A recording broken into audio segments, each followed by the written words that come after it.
One of the problems with recruiting for investment banking is not the knowledge or skills you acquire, but the access to talk with real investment bankers to put your best foot forward.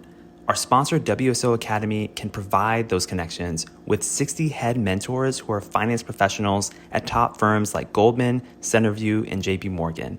Imagine being able to get on the phone within 24 hours with one of the Academy's 1,300 mentors right before a critical interview. Get on the waitlist for WSO Academy today by clicking the link in the show notes or by visiting wallstreetoasis.com/academy.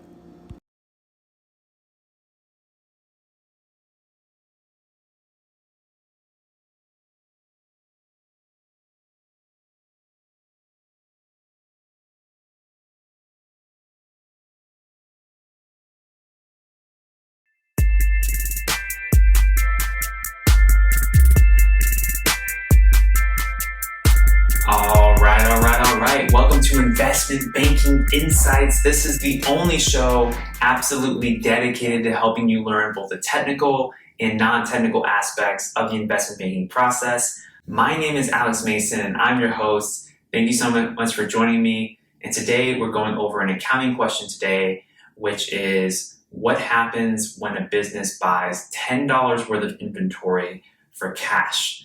And you want to understand how to walk through the financial statements under this type of scenario. So let's go ahead and go to the whiteboard and let's get it. Okay, so the first thing we want to do is lay out our 3 financial statements. Like usual, income statement, our cash flow statement, and then our balance sheet. So if a company is buying inventory, remember that inventory is a type of asset and they're paying for this using cash. So inventory is ultimately going to be converted into some kind of a product that is sold. So because of that, it's going to impact the income statement. So remember at the top of the income statement, we have our revenue, and then we have our cost of goods sold, and then we have our operating expenses. And so what's going to happen is either our cost of goods sold or operating expenses are going to be impacted by this $10 being paid for the inventory. Most likely this cost of goods sold here, because that's actually going to get turned into something that is then sold, just depending on the time period. So that's what's going to happen, and then that's ultimately going to flow down to operating profit. So moving over to the cash flow statement, $10 is leaving the company because you're using $10 in cash to buy the inventory. So in your cash flow from operations section, you are going down by $10. Okay? So that's the net change in cash here too.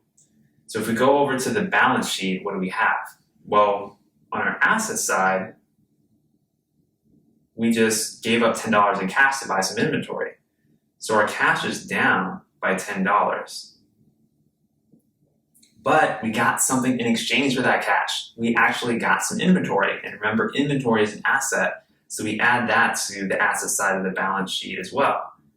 So our inventory goes up by $10, right?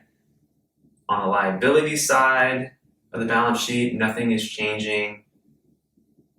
And then on the equity side, nothing's changing either. So this is a pretty simple example where balance sheet balances really just on this asset side of the balance sheet right here. Assets equals liabilities plus equity. Nothing's changing here, nothing's changing here. And we already counted for the balances here on this side of the equation. So balance sheet balances, and that's how you walk through a purchase of $10 in inventory in cash. All right, what I got for you today here on Investment Banking Insights. My name is Alex Mason, and I'll see you on the next one. Have a great day. Bye.